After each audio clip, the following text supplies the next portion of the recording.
Colonel Rob Maness has a lifelong record of providing dedicated service to this nation. Having worked his way up from the enlisted ranks to full colonel, he served our country for more than 32 years. He has served as a bomber squadron commander, bomb disposal technician, Joint Chiefs of Staff operations officer, assisted the national security team with the campaign plan for the global war on terrorism. He authored the first theater nuclear war plan and served as the vice commander of America's largest airborne intelligence wing. Colonel Rob Maness is a true American hero.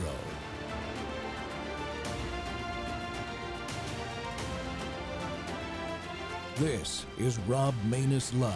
They had to report back, these federal air marshals who were surveilling me, about my appearance, about what kind of electronic devices that I had in my possession. Did I have any interactions with unknown individuals while traveling? Did the Biden administration spy on Tulsi Gabbard? Senator Rand Paul says yes.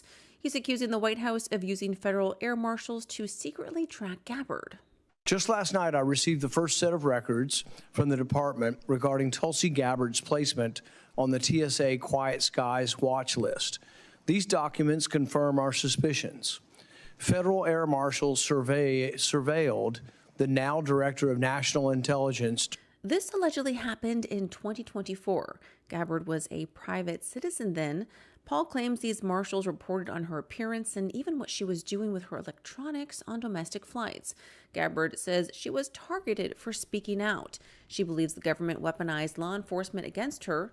The claim, combating domestic terrorism. Paul wants to know if others were spied on, demanding accountability. Now, here's the twist. Gabbard is now Director of National Intelligence. She's vowing to end the politicization of intelligence and overhaul TSA practices. Good afternoon, America. Welcome to Whistleblower Wednesday on the Rob Maness Show. And we're live on Worldview 2 and our X Spaces simulcast. And I think we've got a stream on X Spaces simulcast. Even the video stream's working on X today, which is a small miracle. Well, this is the day we honor the brave patriots who stand up for truth, transparency, and the safety of our nation. Today, we're celebrating the incredible work of our federal air marshals, the unsung heroes who keep our skies secure every single day. These dedicated men and women have saved countless lives through their vigilance, including protecting vulnerable children right here in our airports and on our flights. Their courage and commitment should inspire us all. And we're seeing real progress as more light is shown on these vital efforts that they're conducting. We're also highlighting important stories that remind us how essential, strong, accountable aviation security is for every American family traveling with peace of mind. From shining a spotlight on abused programs like you just saw, Operation Quiet Skies, now thankfully reformed under new leadership, I hope, to recognizing the frontline role air marshals play in combating human trafficking and ensuring our borders and skies stay safe. The dedication of these professionals is making every difference in the world. That's why I'm absolutely thrilled to have as our guest a true champion for our federal air marshals and for America's security, retired supervisory federal air marshal and executive director of the Air Marshal National Council, a philanthropist, award-winning executive producer of Unseen, Unheard, Unafraid, and a fearless advocate for transparency and reform, the remarkable Sonia Labasco. Sonia, welcome to the Rob Maness Show. Now, I think I read that it was your group that blew the whistle on the Quiet Skies program. Is that correct? Yes, sir, Colonel Maness. And thank you so much for highlighting the great work that we've been doing for the last 25 years in the Federal Air Marshal Service. But it was my group. I had a group of air marshals that called me the very first trip that they were assigned to follow then Lieutenant Colonel Tulsi Gabbard. She was actually reporting to guard duty. We actually followed her to her duty station and surveilled her. So when they called me, of course, I was like, well, maybe it's an anomaly, right? Sometimes things can happen. We just can't explain. So the first mission, we said, we'll wait and see. So then the second mission with Miss Gabbard occurred. And I was like, well, after 3 missions, usually, you know, if there's something that's not right, it will drop off and we would not follow somebody on Quiet Skies. But we went from the 3rd mission with Miss Gabbard to the 4th mission, to the 5th mission, to the 6th mission. And then we cried foul. We said, this is absolutely egregious. She's a decorated combat veteran.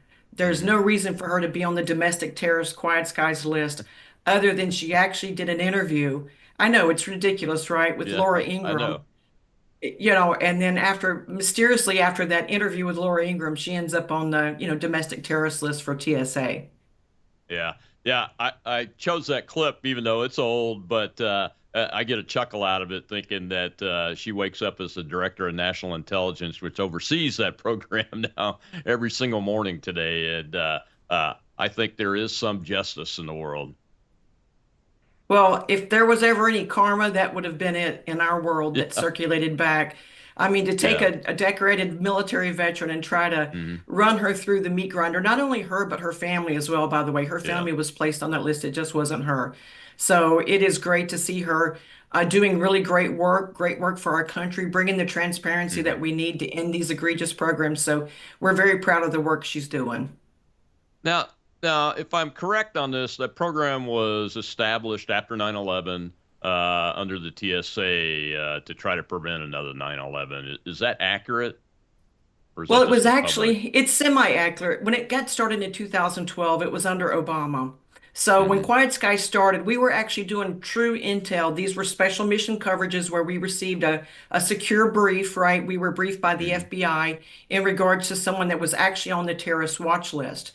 Well, what happened during the Obama administration, TSA realized that they could go to Congress and utilize this program to show that we were following all of these individuals and get more money in our budget. So as the years drew Hmm. on, this program became domestic overreach, that we were not getting the briefings from the FBI on the individuals that we were following. We just began following individuals to make it look like we were doing this broad mission, looking for domestic terrorists here in America. Yeah.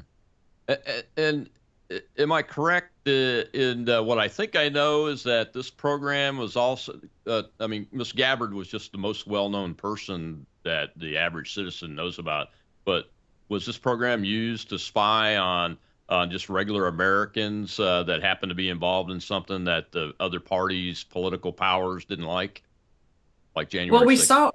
we saw the really political swing and the pendulum swing with this program after what happened on January the 6th. Hmm. Then Mr. Benny Thompson sent a letter over to the TSA administrator because we, as the Federal Air Marshals, just to break it down, we are a law enforcement component stuck inside this huge administrative agency. So we are the only gun toters in the agency that carry under 49 USC. That's our body that governs our duties as air marshals. But Benny Thompson Hmm. sent a letter over to then Administrator David Pekoski, and he wanted to know what Pekoski was going to do to disrupt the travel of the white supremacists and the domestic terrorists that had been at the National Capital Region during January the 5th through the 7th. So at that point, the dog whistle got called. Hmm. Pekoski changed our entire mission within the Federal Air Marshal Service. We had never seen anything like it in our entire career. And we began following and watching individuals that were in the National Capital Region January the 5th through the 7th, whether they were at the Capitol or not. They could have just visited the National Capital Region on a vacation, job interview, funeral, wedding, you name it, and they were added to this list. Did any of the marshals at the individual level object to this type of activity? Yes, sir. This is the one thing we do in the Air Marshal National Council. Fortunately, I'm retired, so I'm out. So they Hmm. bring me a lot of information. We have the pulse every day of what's happening across this nation, both domestically and internationally, in our aviation security. So ground level air marshals, they were very upset about this. They brought this to their upper management, and you can only imagine the moment you put something in writing, the retaliation Hmm. you're going to receive internally. I mean, you were in the Air Force. You understand what I mean when you start documenting things that you think are a violation of the Constitution. You quickly become public enemy number one within Yeah. the rank and file. So we had many that were protesting. They brought a lot of it to me. Of course, you've seen Rand Paul's congressional hearings that he's had. Hmm. He's really dug into this, and he's been a champion for the air marshals to bring this forward and showcase. But yes, we actually during the time back in 2021 through 2024, we were instrumental in helping getting Mayorkas impeached. The federal air marshals were with the information that we brought to the oversight committees. And we were super excited that he was impeached in the House because of all the treasonous actions that he had committed against our country. And then, of course, the Senate, they voted to let him off. And that was very disappointing. But we have been in this battle ever since we've seen this pendulum swing, that no risk assessment was done to take the air marshals off the aircraft that we were already flying. High probability for an incident to occur. We were just removed off of those aircraft with no risk assessment and assigned because Benny Thompson wanted us there. Yeah, because I mean the air marshals aren't just assigned to fly on a flight because there's intel that there's a terrorist on board or somebody on the watch list, right? I mean it's a random selection. There's a randomness to it too, isn't there? In addition to the identified flights, and I'm very comfortable with that. I like knowing that there's possibly 2 air marshals on my plane every time I go fly. Yeah, and Is then we that accurate travel. still? Yes, sir. That's still very accurate. It's random because it's picked on the size of the plane, East Coast, West Coast. If we look what happened at 9/11, all those flights were large body aircraft. They were going East Coast to West Coast, so they had a large amount of fuel. So the Hmm. random selection is based on things of that nature, East Coast to West Coast. We know that DC was a target on there as well with the Pentagon. So you got to look at some of the larger areas that we cover more on the eastern ridge. I was based out of Orlando, so the eastern seaboard was, a part of our trips every day from Orlando to DC and back because that was an area that we had to ensure going into the National Capital Region we had coverage. Mhm. Yeah. So the National Council itself, how long has it been around? And what other functions do you provide besides just the whistleblower function? Well, we're actually a professional association. We're not a union. We're a professional association with retirees and current federal air marshals. We started in 2019. We were getting really concerned because of the air marshals. Some of the things that are happening internally is we're not regulated for our flight schedules. So the FAA regulates pilots and flight attendants Hmm. regarding their rest time, but the air marshals have none. The Hmm. Aviation Transportation Security Act back in '01, when Bush announced that, gave the TSA administrator near dictatorial powers in regards to our scheduling. So we started that to try to make some of the quality of life changes internally for the air marshals. And we started working on some of those issues as well. But we provide legal services if there's a shooting or any type of critical incident. We have legal coverage for that. We have coverage for workers' compensation if you get injured on the job. Hmm. Unfortunately, if you're injured severely and you have to retire, we handle that with the Office of Professional Management. So we do a lot of internal things for the workforce itself, on top of now taking on this monster, after January the 6th, and to watch our mission be so just depleted the way that it was for nothing more than Hmm. political gain. Yeah. So I lost my train of thought there. I had a question I wanted to ask you. But the air marshals themselves, when we're talking about this organization that you have, it's not a lobbyist organization, right? You're not a bunch of lobbyists getting big bucks, No, right? sir. No, no, sir. Absolutely not. We were formulated because of what happened at 9/11. The air marshals Hmm. that I work with today, we all came over right after 9/11 in 2001, and we said never again on our watch. So we band together. We're a group that is concerned about national security. We're concerned about our aviation security. And we're there for America. We're not lobbyists. We're not looking to do anything other than to make aviation the best and the most secure we can for American people. We don't ever want to see 2,977 Americans murdered on American soil ever again after 9/11. So our goal number one is for America and the safety of America. Yeah, somebody that was in the Pentagon on 9/11 and whose entire life and family's life had to change because of it, and flew my first flight on September 30th, 2001 afterwards. I definitely appreciate that you all have done this and are taking care of this force because this force, while it might have existed pre 9/11, it has become really the bulwark of preventing this from ever happening again. And you have lived up to what you swore to do, Sonia. Well, we got to take a commercial break. When we come back, we'll talk about, I don't know. I think we're talking about countering human trafficking amongst the federal air marshals. This is amazing. I wasn't aware of how involved they were, but Ms. Labasco will tell us about this mission. It's pretty incredible.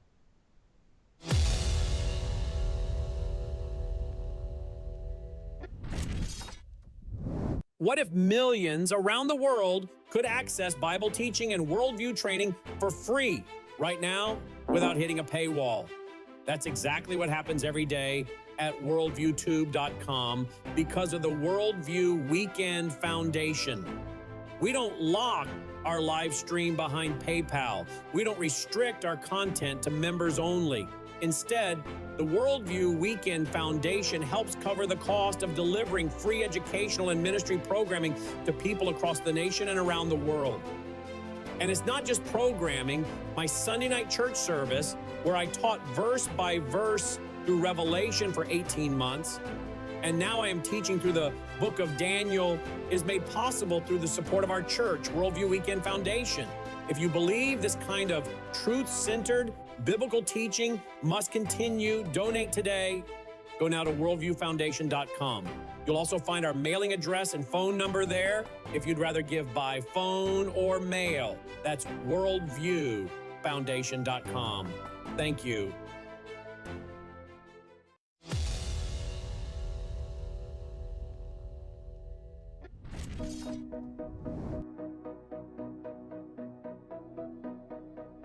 Human trafficking is a widespread problem in the United States. My name is Monty Cooper Jr.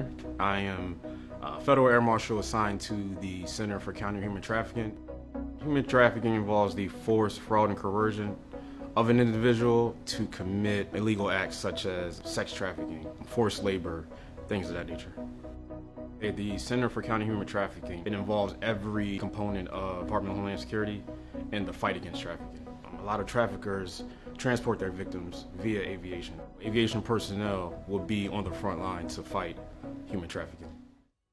Just being visible at the airport and just looking out for things that kind of pique your interest. Some of the common indicators are someone who's being forced to do something beyond their control, not being able to have control over their particular belongings, their identification documents. Everyone should have the mindset to get involved. It starts on the front line. Once you make that tip, law enforcement comes into play to investigate. But it starts with the regular person that's transversing the airport or taking a bus or taking a train.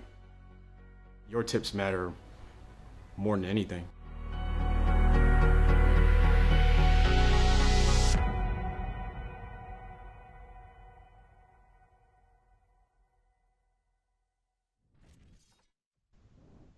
Welcome back to the Rob Maynard Show. It's Whistleblower Wednesday again, and my guest today is Executive Director of the Air Marshal National Council and former supervisory Federal Air Marshal agent, Sonia Labasco. And Sonia, the aircraft space and airports are unique environments.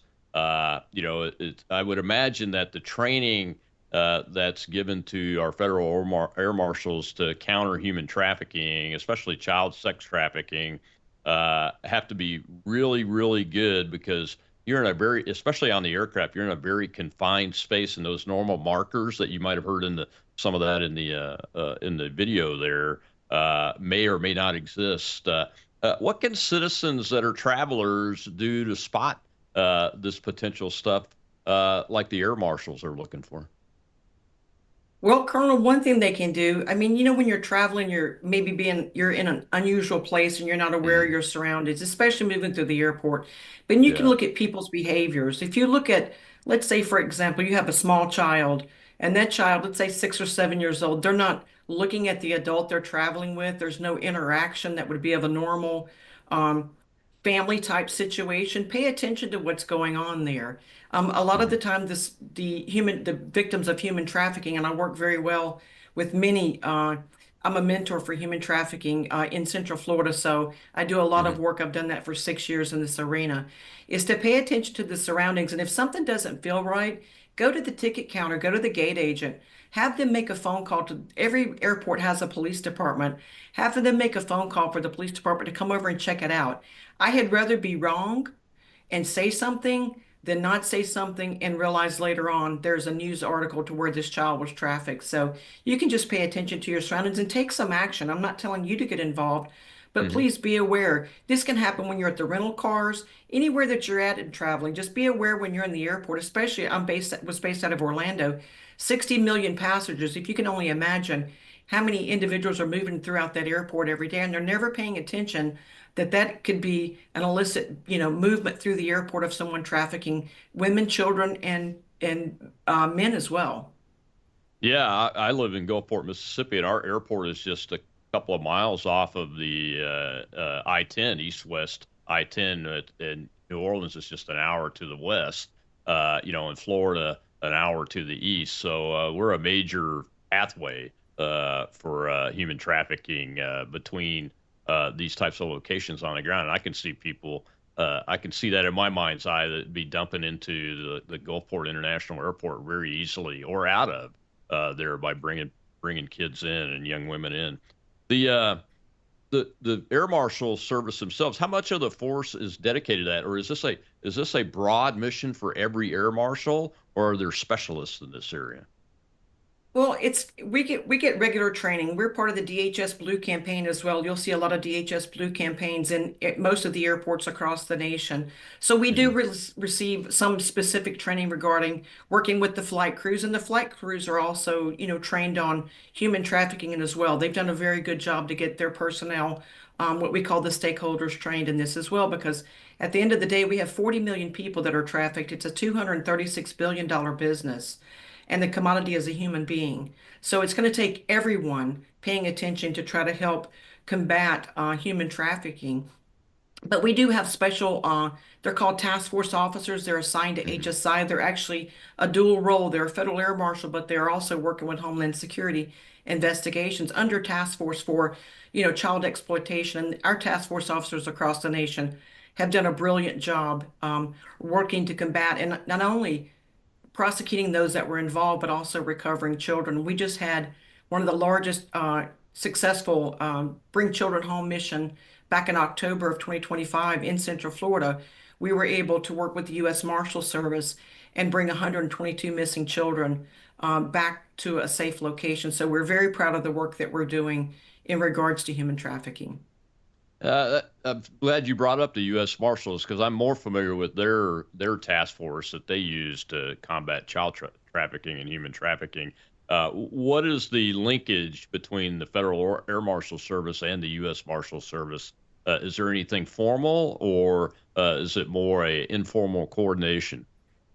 It's more of an informal. We would like to make it more formal. We would love to see a memorandum of understanding with all the Federal Air Marshal's offices. So we have 20 offices nationwide at major airports, and it depends on the special agent in charge of that field office, whether they want to cooperate or work with the U.S. Marshal Service. So I think there's a greater partnership that we could receive there between that both agencies, DOJ and DHS, because at the end of the day, it's about providing the resources to recover these children. We know there were over 1 million children brought in the last 4 years under the Biden administration for the unaccompanied children's program. So we know those kids are out there and they're just waiting on somebody to come and find them. So let's keep the temperature up to try to make sure these partnerships are happening at the federal law enforcement level, and every available resource is given to this, egregious crime.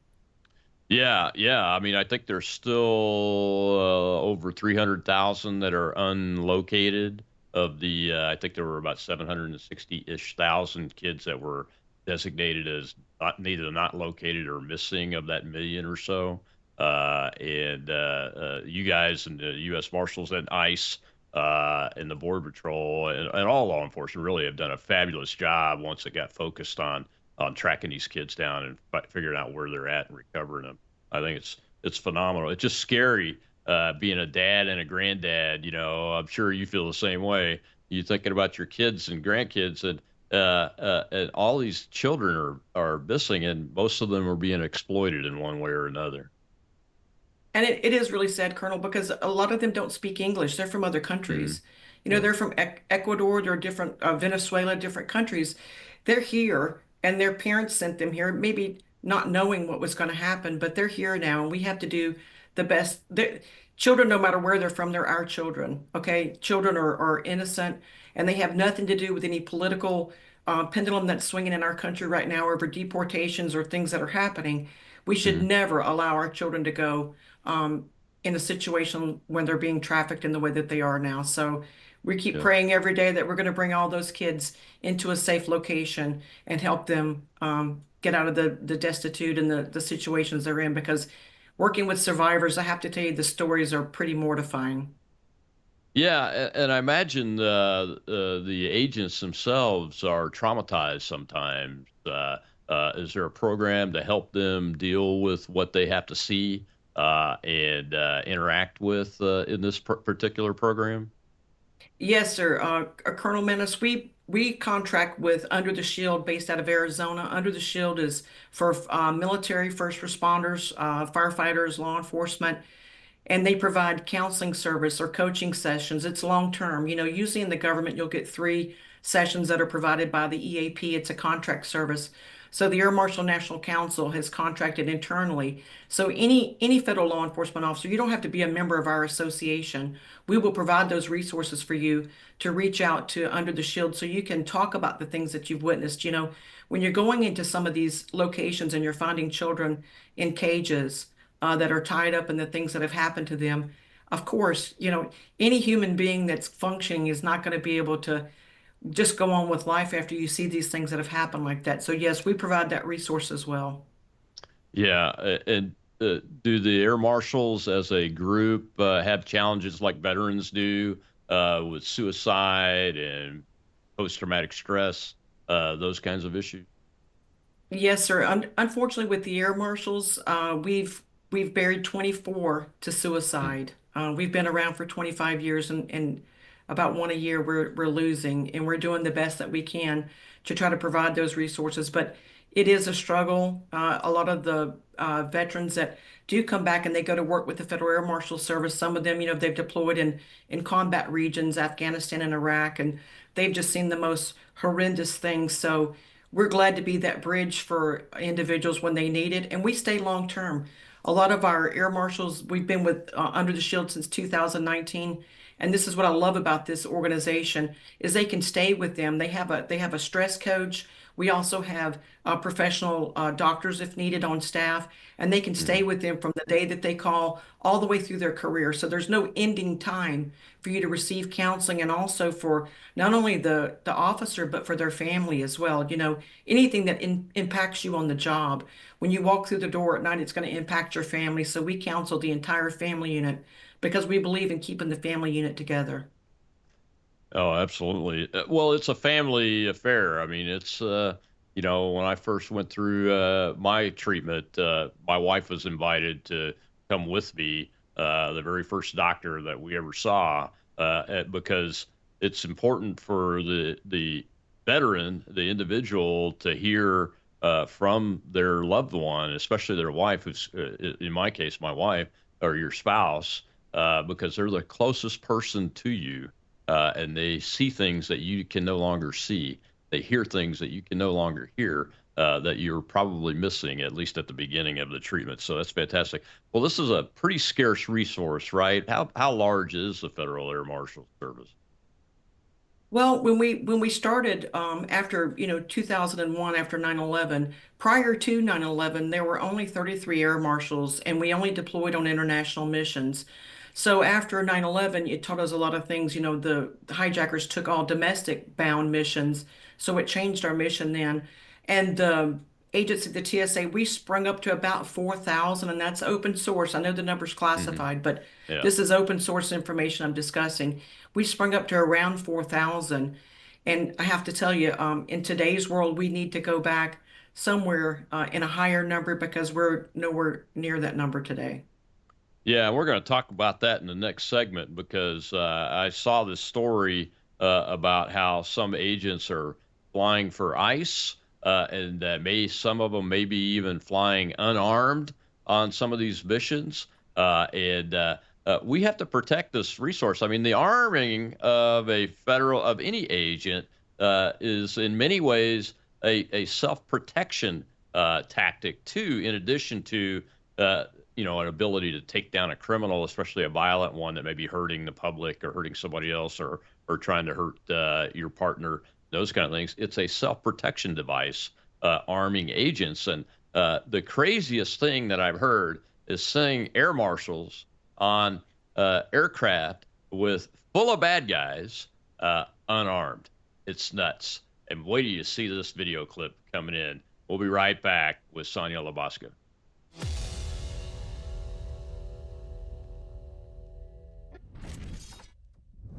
You woke up with a sore throat and a low-grade fever. You know you are getting sick, so here's your choices. You can get sicker and miss work, try to see a doctor this week, or sit hours in a crowded waiting room at urgent care. I have a smarter option for you. Open your medical emergency kit. Match your symptoms to doctor-recommended prescription in your booklet and take the right meds now and get well faster. This is not a first aid kit. It's like having an urgent care in your home. It includes doctor-prescribed medications to treat over 39 medical issues like respiratory infections, strep throat, pneumonia, UTIs, and more. No waiting to see the doctor and no standing in line at the pharmacy. It's right here. Every home should have at least one medical emergency kit, and here's how to order. Go to worldviewhealthcare.com. Your kit to treat dozens of common and serious illnesses is rushed to your door. worldviewhealthcare.com. That's worldviewhealthcare.com. The emergency kit available at worldviewhealthcare.com. Make sure you don't have to go to urgent care. I got pneumonia. I didn't have to go. I took this last year. Stayed at home, went to bed.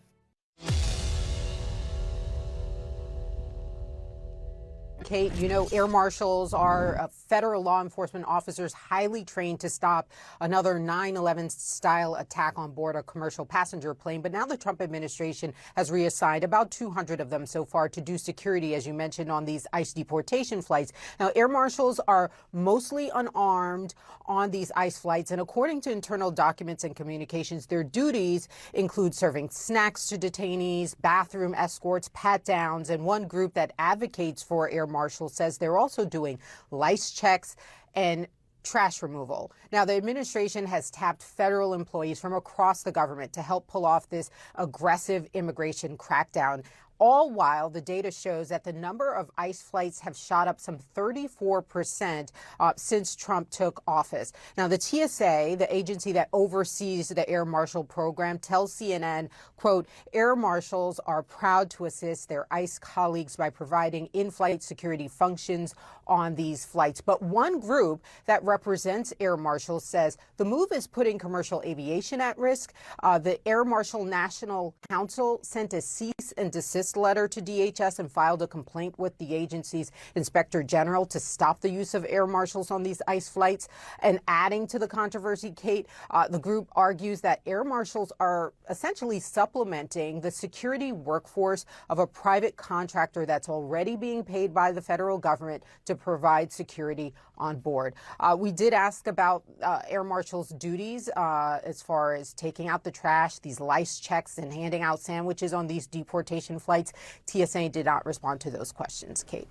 Welcome back to the Rob Maida Show. It's Whistleblower Wednesday, and my guest is the executive director of the Air Marshal National Council, Sonia Labasco. And Sonia, there's a lot of little things in that clip there, but the biggest one that jumped out to me when I heard about the story was the air marshals flying unarmed. I mean, these individuals, these Americans that are agents on the Federal Air Marshal Service, have to be the best marksman trained individuals in the world, really, because of the environment in that cylindrical cigar-shaped tube full of people there, right? Why would they not arm them? And what's the council's position on all that? Well, what you saw in that clip, I knew there was some, CNN, there's always some things you got to question and how they coined that. But for the most part, 70% of that is absolutely correct. Because we're part of DHS, and I think one of the biggest issues, Colonel, that lies here is that we, as the Federal Air Marshals, are inside this TSA administrative unit.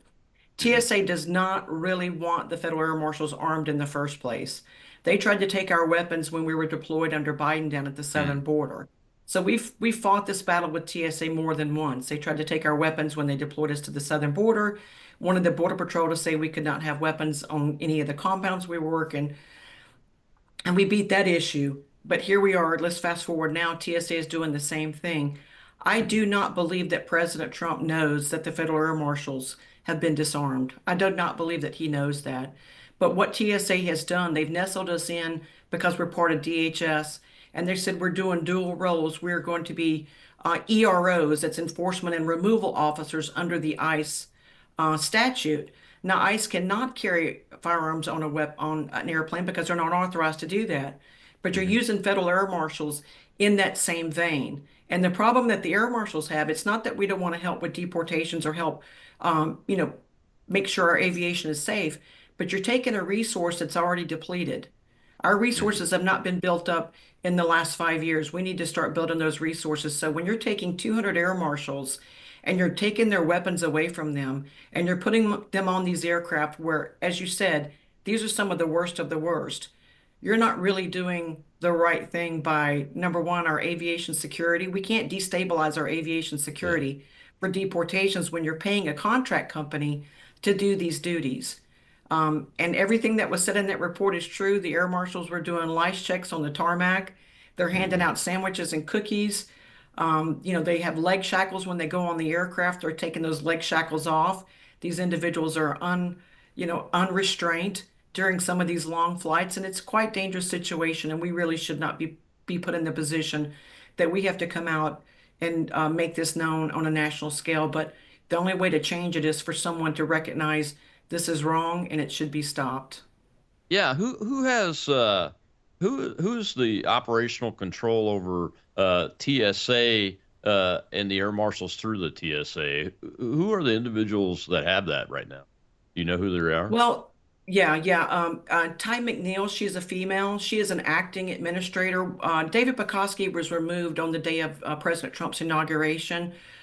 He was removed from the TSA administrator. We have not had an administrator since President Trump's inauguration. They've had an acting in, and she is definitely a Biden resistor. I have to tell you, TSA has got a lot of those that are ingrained within resisting the administration as we speak today. There's about 5 layers within this agency that needs to be removed under the fact of what they did just during the Biden administration and allowing our borders to be open, but also putting convicted sex assault and murderers on flights and flying them anywhere across the United States to drop them off in other local communities. We've seen the devastation from illegals murdering women and children and the things that happened during that time. But these individuals are still in charge at TSA. Yeah. You know, some of this duty description sounds a little bit like Bureau of Prisons officers handling prisoners that have been convicted and those kind of things. Is that the approach with this? Is they treat it like a flying prison? Yes, sir. That's exactly this. That's the approach that is being used. And you know, and if you look at all the shootings that we've had at ICE facilities, right, to have air marshals on the ground there, and they don't have a weapon to respond, you know, and they're the best shooters in the world. Just really everything about this is so upside down. It makes no sense, other than, you know, the security company can't fulfill its contract, then they need to find another company. GEO Security is the one that's working on this contract, and if they can't fulfill those duties, they need to get a new company. Yeah. Have air marshals been mistaken for ICE agents and attacked by these insurgents that we're seeing around the country? And that's my I can't term. tell you. Well, yes, they've been attacked in some of their restaurants. There was a news media that came out about 2 weeks ago. Air marshals were surrounded out in Los Angeles at a restaurant. They had to call the local police department. I think it took about 14 officers to respond to the location to keep the angry crowd from, you know, hurting the air marshals that were out for dinner. And they had to swoop them away in a van to get them out of the area because the crowd thought that they were ICE officers, the way that they had looked, the way that they were dressing. They were in plain clothes. But someone said they're ICE officers in the restaurant, and then the whole restaurant tried to put, you know, some physical and egregious actions against the air marshals, and they called 911 to get them out of there. It's crazy. Luckily, they weren't hurt. I remember seeing the reporting on that. Do the air marshals, if they come across an illegal alien with a violent criminal record, say on an aircraft, and they happen to figure out that that's that person, are they authorized to arrest them, or do they have to like just detain them and hold them for ICE? Well, Colonel, this is the challenges we have in the Transportation Security Administration, being the only law enforcement component. Federal air marshals they don't have access to check someone's name like that. They don't have access to NCIC, FCIC. They would have to get permission to call our Mission Operations Center to be able to run that person's name through a computer database system. So we're kind of flying blind when it comes to that. We do not have the resources we need to be able to tell you if that's illegal or not. If you had complete authority for a day, how would you reorganize the federal air marshals to correct some of these situations? Well, the first thing I would do, I would look at why it's not working in this administrative component, and I would move the Federal Air Marshals over to Homeland Security Investigations. We don't need an entire agency. We need a component inside a law enforcement unit, like a specialty unit, like a special forces. We've done the background work on all of this. If they were to transfer the air marshals over to Homeland Security Investigations, we would save $500 million a year. So the air marshal budget would be cut because we're wasting so much money on large offices in these large cities that are not really, the air marshals are a mobile workforce. They don't need a field office, but in every office where the 20 offices are currently located, we have a Homeland Security office there as well. So we could be using a dual space. We don't need to use and waste hundreds of $millions on contracts and real estate. That would be the first thing that I would do is we've been trying to work this through Congress as well, is to get this transfer to happen, because it only makes sense that you put a federal law enforcement entity to operate with another federal law enforcement entity that really understands 49 USC and how to utilize us, and TSA does not.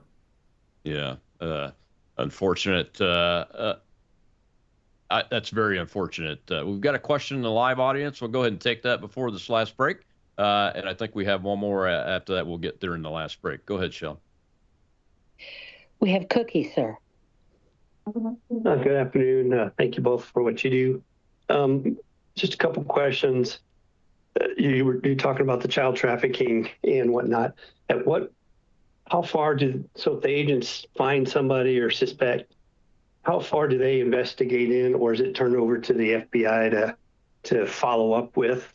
And and if since Trump has taken over, have there been some major policy swings, changes, or people removed that were doing some of these things like spying on Tulsi Gabbard? Well, the first question, it depends on the geographic location. If the air marshals are on the airplane and something happens in the airport, it's going to be the FBI. If they're off at a location, at a hotel or some other location, it's going to be the Homeland Security Investigations. So that phone call is going to be made. And yes, those cases are going to be handed over to the authority of the geographic location whose responsibility that is in their area of responsibility.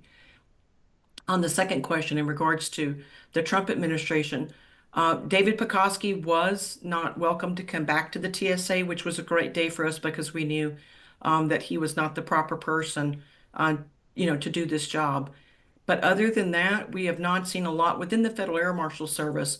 But as I said, what I wanted to say earlier, I'm not knocking the administration. What I'm saying is they may not be aware that these individuals are dug in 5 layers of rot within the TSA. This place has been growing for many, many years, and they want to resist the policies in a bipartisan manner. TSA should not be swinging left or right. They should be right down the middle because it's national security. And we're not seeing the change that we know that we hope is coming soon within TSA.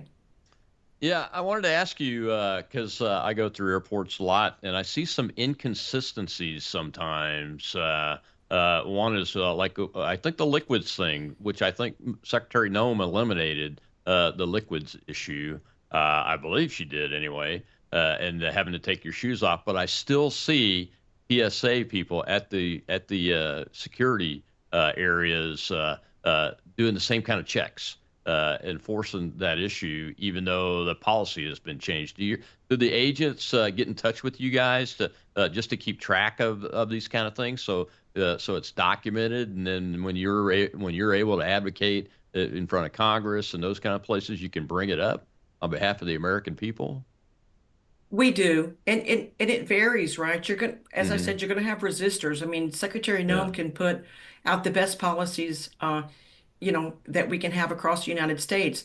But if there's resistance to the administration internally, those policies won't matter because they're going to do what they want to do to try to be a disruptor any way that they can. And we're seeing a lot of that, Colonel, within the TSA. There's a lot of disruption going on, and there's a lot of individuals that are just trying to resist the administration and our new goals that we need to be carrying out for aviation security. Yeah, there's one way to fix that.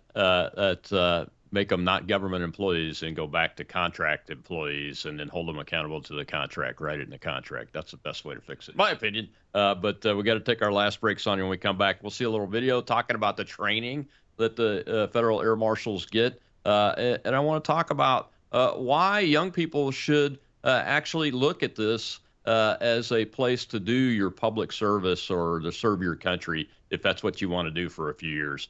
I'll be right back with Sonia Labaska.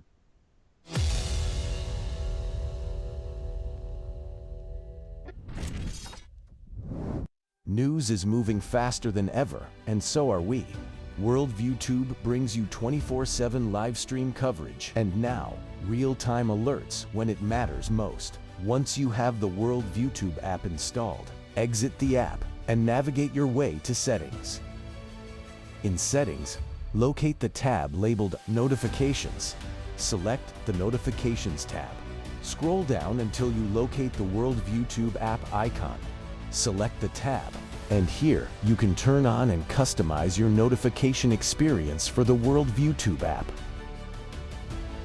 News doesn't wait, and neither should you. Turn on push notifications to stay informed. Every headline as it happens.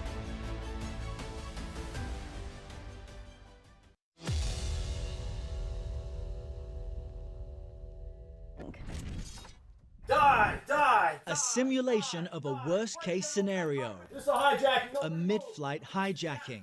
Exactly what federal air marshals are training to stop at this sprawling facility in New Jersey. We are tasked with patrolling and securing the skies. And there are thousands of them flying in pairs daily.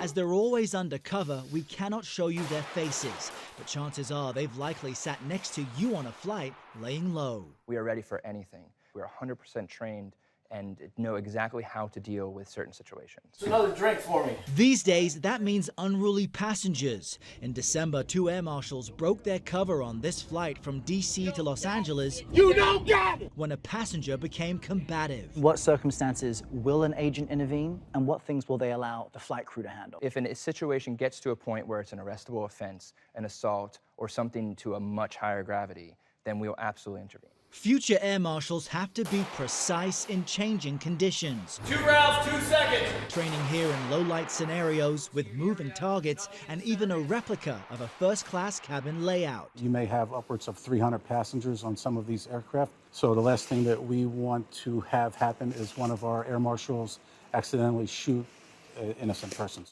We have some of the highest marksmanship standards out of any federal agency out there. Federal air marshals, would you say they're the best shot in the biz? Yes.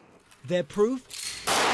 A marksmanship score which measures accuracy. What's your accuracy? I am shooting a 287. 287 Yes. out of 300? Yes. This recruit, who we cannot identify, had no previous law enforcement experience. I wanted something bigger than me. Get back! Get back! New hires slowed during the pandemic. Drop the weapon! But this year, 3 new graduating classes are kicking off an effort to fill the ranks. The agency making it a priority to recruit from underrepresented groups. You know, sometimes situations where I feel like a female would be better suited to handle a situation. You will be the last line of defense on an aircraft should something go wrong. How does that feel? It's a big job, but it's an honor. Welcome back to the Rob Maness Show. It's Whistleblower Wednesday, and we're having a very detailed discussion about the Federal Air Marshal Service with the Executive Director of the Air Marshal National Council, Sonia Labaska. And Sonia, I just wanted to use this last segment to show the training clip there and give you the opportunity, talk about the training and why young Americans, if they want to serve their country, should consider this service. Well, I have to tell you, the training course, we have courses in Artesia, New Mexico, or Glencoe at our Federal Law Enforcement Training Center. It's a 12-week Part 1 course, and it's absolutely some of the best training in the world. I was a law enforcement officer in Daytona Beach 12 years prior to coming over to the Air Marshals, and I always thought I was a sharpshooter at the police department. But when I came over to the Air Marshals, they really made me a tactical shooter. There's a big difference, as you said earlier, working in a cylinder and ensuring that your shot placement is perfect. And there's a lot of benefits to working with the Federal Air Marshal Service as well. We have college reimbursement up to $60,000 with a commitment. I think for three years you can receive a college reimbursement, which is very, in today's world, when you hear the college kids are coming out today and they can't get a job and pay for their college, it's a great part of a package. But you get some of the best training in the world. You get to build camaraderie. You're doing a great service to our country. You're preventing another 9/11. You get to travel and see the world, but also building relationships like I have with the Air Marshals. What we're doing now with the Air Marshal National Council, we have a lot of esprit de corps, and it's just a wonderful thing for a young person to experience. And we'd love to bring them on as a member. If they want to get hired and come on, we'll welcome them into the Air Marshal National Council with wide open arms. So where does a young person go to start the process of applying? Well, usajobs.gov, that's the only place that it's posted. You'll also see it, follow them on Facebook and Twitter, the Federal Air Marshal Service, TSA. They host a lot of recruitment engagement at local, like in Philadelphia, they had one last year. I do think they had another one over in Orlando. So you'll see these recruitment and engagement events. That's a great place for a young person to come and just speak to someone that's on the ground level there that's recruiting for the agency. But usajobs.gov or TSA.gov is a good place to start. Are there any special like education level requirements beyond the high school graduate, or can you just apply if you're in good health and Well, graduate after from high school? 9/11, after 9/11, they didn't have the ability to do that, right? Because we had to stand up a workforce really quick, Yeah. in order to bring some calm in our community, in the aviation community. But now they prefer a four-year degree. It's not required, but there's some things that they do prefer in a four-year degree. They really like previous service in the military or law enforcement firefighter, someone that's had a Rolodex for working through critical incidents and has that critical incident Rolodex.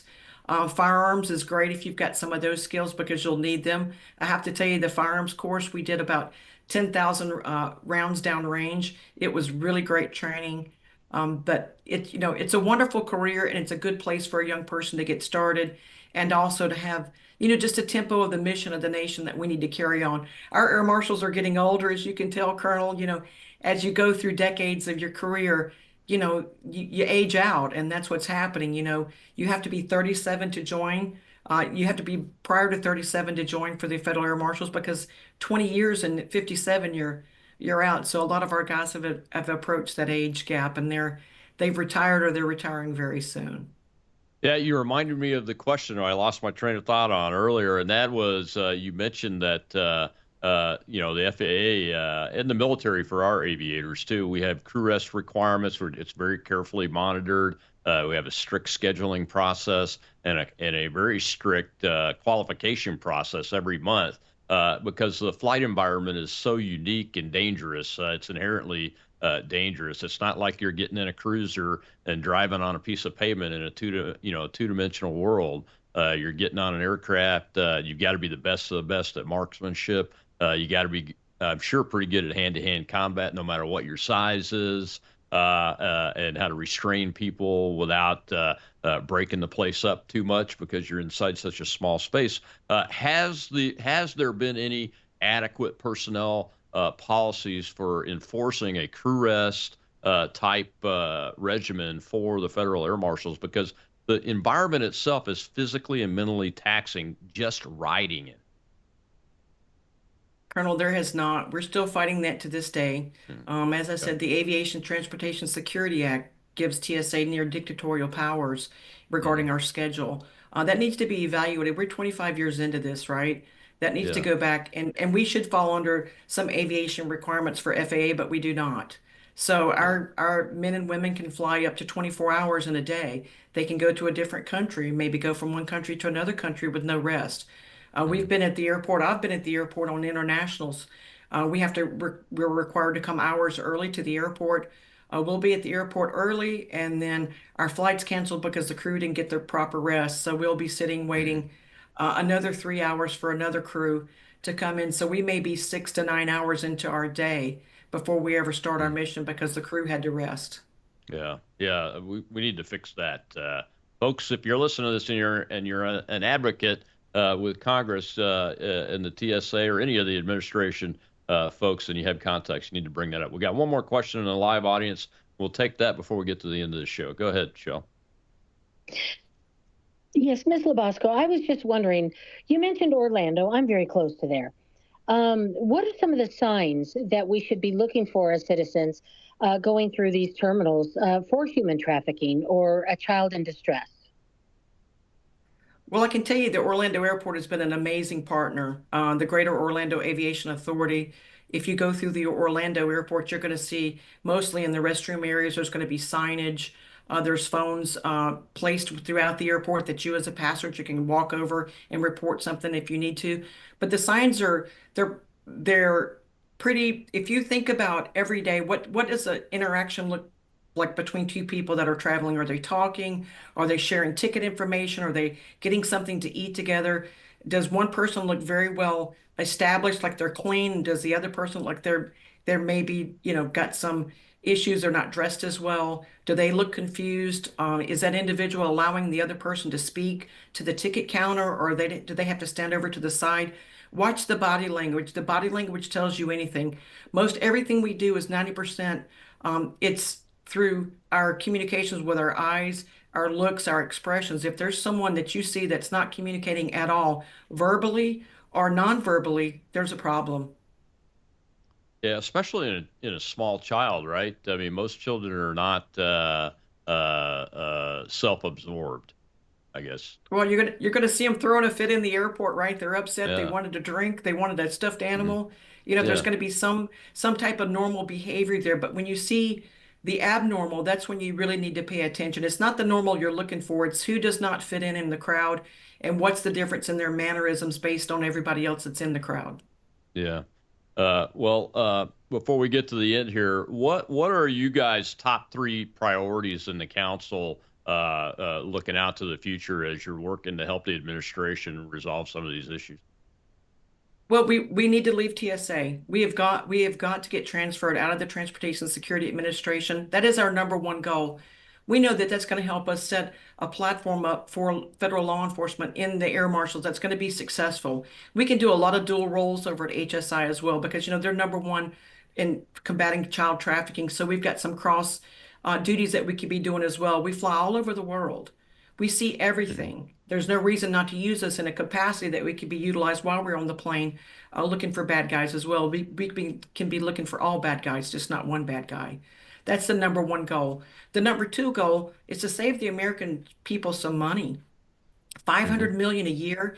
When we came out and started blowing the whistle on TSA Quiet Skies, we would have saved the American taxpayer $15 billion if the agency would have just listened to the internal complaints that were coming from the air marshals regarding Quiet Skies. Think about that. 15 billion would go a long way right now, would it not? We could do some great things with that. And the third thing is let's implement some scheduling. We have to make sure that our men and women are rested, as you said earlier. When you don't have the proper rest, you're not going to be bringing your A game. And when you're on an aircraft and you have a weapon, you need to be pretty alert. You need to be rested. So that's the top things we want to do is get out of TSA, save the American taxpayer some money, and make sure our men and women are taken care of properly and they have the proper rest. Yeah, the air marshals should be treated at a minimum like air crews are, with a strict duty day that can be waived for operational necessity in an emergency, and with strict crew rest requirements at a minimum. So we'll be looking out to help do that advocacy as much as we can.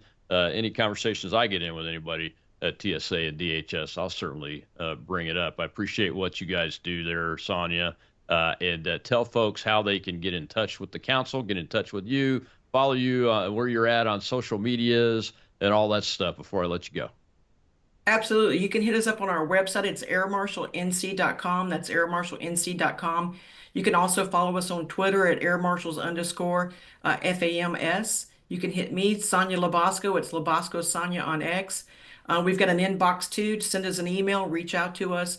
We've got our phone numbers on our website, and we'd love to hear from the American people. We have a lot of people that reach out, Colonel, in support, so we thank them for that. It's always good to get a pat on the back for doing a good job, and that's not been so great lately. So thank you for having us on to showcase some of the issues we need to definitely tackle, and I think we can do it in 2026.